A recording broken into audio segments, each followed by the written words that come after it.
Hello again. This is Kevin Carmody, Timeline Coordinator, and this is Step Up Training. Today we're going to be talking about consent, our favorite topic. Consent. So what is it?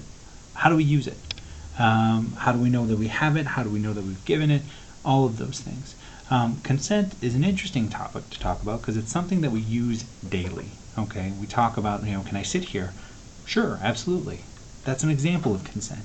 So use it in all of these everyday situations. One of the best analogies that I can come up with is a high five. So if I go to my good friend Caitlin and say, can I get a high five? She throws it up. Awesome. Consent, right? We've just sort of given that example. But it can be tricky because it's actually a really tricky legal concept, and that's the only sort of way that it exists. There's no such thing as non-legal consent. You either legally consent or there's non-consent. That's it. And so this daily use and everything else that we have very sort of kind of close sort of relationship to actually gets into this sort of tricky legal matter. And so it's really important that we understand it. So one of the biggest things when we're talking about consent is that you've probably put together that we're also going to be talking about times when there's not consent. And so that can bring back unpleasant or invasive memories. So please practice self-care while watching this. Let us know if you need any help. Getting back to it, what is consent? Well, one of the things about consent is that it's more than just being willing. Okay? There are some times when people are willing, but because of a number of factors, they are not able to consent, again, legally. And as we know, consent only exists legally. It's not consent, even though someone could be willing. So here's a legal definition. I'm not even going to read that out loud because the word acquiescence just automatically sort of makes me start to snore. But this is sort of that challenging legal topic, again, that we're talking about. So here's what this means to me. It's just legally saying yes to stuff. Okay, that's really what we're talking about. And while primarily what we think about with consent is around sex, it also applies to a number of different activities. You must be able to consent in order to enter into a contract with someone, including getting a tattoo, and to approve to a number of different medical activities like heart surgery. Okay? And all of those, when we think about those, it helps us to understand the larger concept of what is consent. So whose responsibility is it to get consent? Well, if you want to engage in an action with someone, it is your responsibility to ensure that that other person consents. So going back to the high five analogy, it is not your responsibility to proactively tell me when you walk in the door, no high fives today. It's my responsibility that if I want to have a high five from you, to make sure that you do. If you don't, I can't just keep slapping at your hand, right? That wouldn't be consent. It also has to be clear. And the easiest way to make sure that it's clear is when verbal consent. If I ask, can we do this? And my partner says, yes, we can. That's pretty clear. We both understand each other. We know exactly where we're at.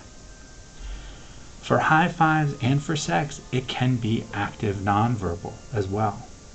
So again, if someone's engaging in the activity with a high five, again, the analogy that just happened, Caitlin didn't say anything. She just threw up her hand, and I knew that I could get a high five. It was consensual because she met me halfway. So when someone's actively engaging in the activity, that's an example of active nonverbal behaviors. But it's really important that it's not just the presence or the absence of a no. It's not just that this person didn't say, no, I don't want to do that. It's that this person was actively engaged in the process. The other thing is that oftentimes when talking with people, they talk about the look. Now, maybe it's because of my charm, but I've never actually seen the look to really know exactly what that means.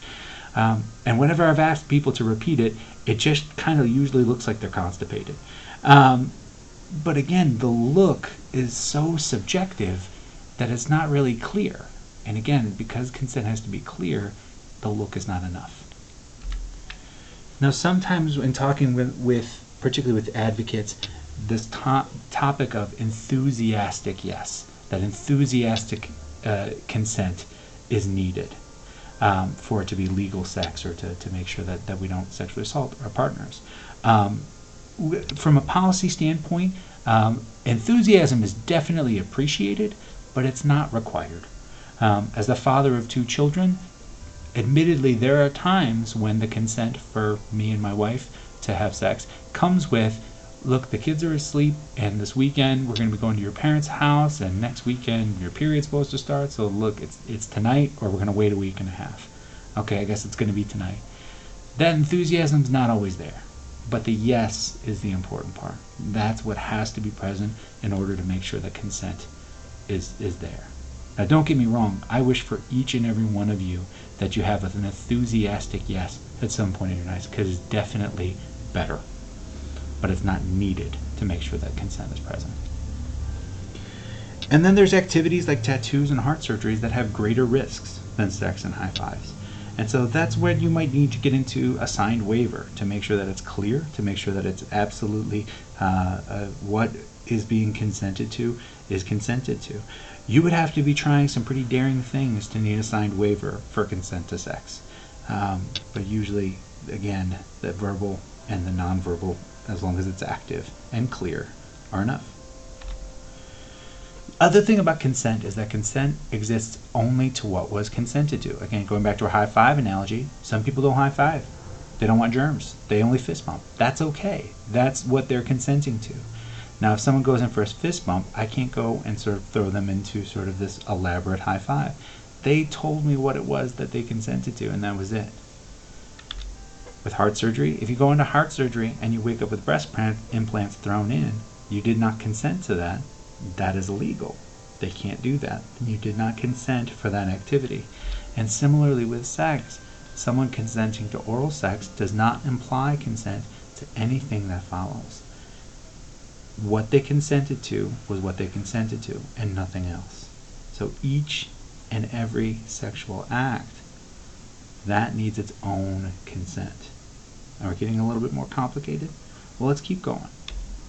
The other thing about consent is that it's ongoing, which means that it can be given and taken back at any time by clear communication. So again, in a tattoo, if you're getting a tattoo and you say, ow, ow, stop, that tattoo parlor is legally required to stop. They can't just say, nope, we already got your money, you already signed the waiver, strap them in, let's finish this tattoo. They have to stop and make sure that you consent to continue.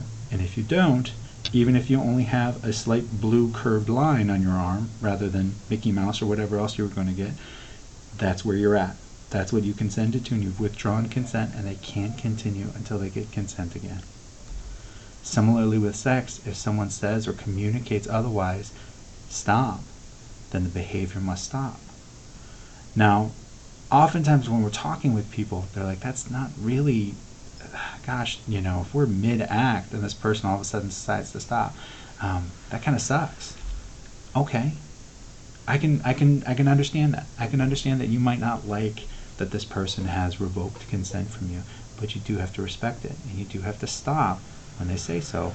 Otherwise, you are continuing the activity without consent.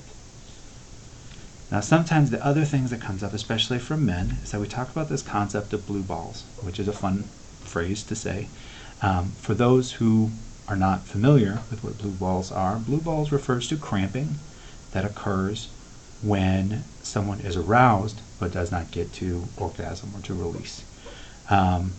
While the name would think that only men experience this, it actually happens for everyone. And actually women experience this cramping a little bit more often than men, because it is actually more common that women will be aroused but not actually achieve orgasm. Now, in all accounts, this phenomenon is both minor and temporary. They are not going to turn blue. They are not going to fall off. And if you're that concerned about it, we all know that we can take matters into our own hand. The other thing is that blue balls is not an excuse to continue sexual activity after the person has stopped or revoked consent. One of the last things is that past consent does not equal future consent. If we've high-fived 100 times in the past, that doesn't mean that I get to high-five Caitlin every single time I see her. There are some times where she might not want to high-five me. Here's a list of some things where it's not okay to high-five. It's not okay to high-five at funerals. Don't do it. Divorce proceedings, I would advise against it, and definitely not at urinals. Okay? Additionally, with sex, it doesn't matter how many times a person has had sex with a partner in the past, they must get consent each time. Now, the last thing, again, as we talked about, consent is more than being willing, which means that consent can be negated. One of the ways is by fear. So if I tell someone that I'm going to stab them unless they consent to sexual activity with me, even if they engage in that, that is not consent. The fear and the threat that I've issued to them means that whatever behavior follows is not consent. False identity means that that can be negated. If I think I'm consenting to sex with my wife and it turns out that it's a stranger, that's not consent. I did not consent to having sex with that person. I consented to having sex with my wife. The age of consent. In Michigan, the age of consent is 16. Anyone under the age of 16, even if they are willing, is not consent. The state has said that this person does not understand the consequences of that action and cannot legally engage in that activity. And the one that's most common is alcohol and other drugs. Someone who is greatly impaired or incapacitated by alcohol or other drugs cannot consent to sexual activity. Now, one of the things that comes up is this conversation, because incapacitation is more than intoxication. Intoxication in the state of Michigan is 0.08 BAC, which means that you are not legally able to drive.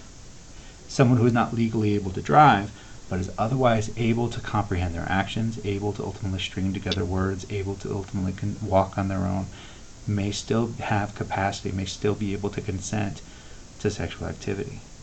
Incapacitation is more than that.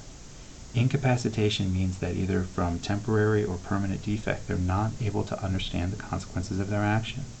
So what does incapacitation look like? Well, if someone is unable to walk on their own, they're probably incapacitated. If someone is not able to string together a sentence, to communicate yes or no, they're probably incapacitated.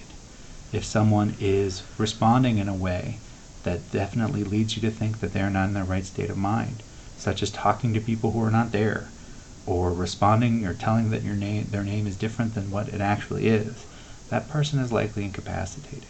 And definitely if a person is passed out, that person is incapacitated. All right? So when we see those signs, that means that that person cannot consent. One of the last things I want to leave you with is that consent is a part of the activity. Sometimes we think about consent as this other sort of activity. There's consent, and then there's whatever sexual activity we engage in. But it's actually a part of the activity. So when you think about our examples, what does a high five without consent look like? So if I ask Caitlin for a high five and she doesn't throw her hand up, and I still go forward with it anyway, really I'm just kind of awkwardly slapping at her hand. It's not a high five anymore, right, without consent. Similarly, if you were talking about the tattoo that you wanted and you woke up to me tattooing it on your arm and me saying, but you said you wanted this, that's not really consent. That's in fact assault. And lastly, if I'm waiting out by your car with a scalpel to perform open heart surgery on you, if I'm very, very skilled at what I'm doing, it would be attempted murder. If I'm not, it's just murder, right? Because without consent, open heart surgery turns into something significantly more dangerous and more frightening. The actions are fundamentally changed when consent is not present. And similarly with sex, if there is not consent, it's not sex anymore. It's rape or sexual assault. That's it.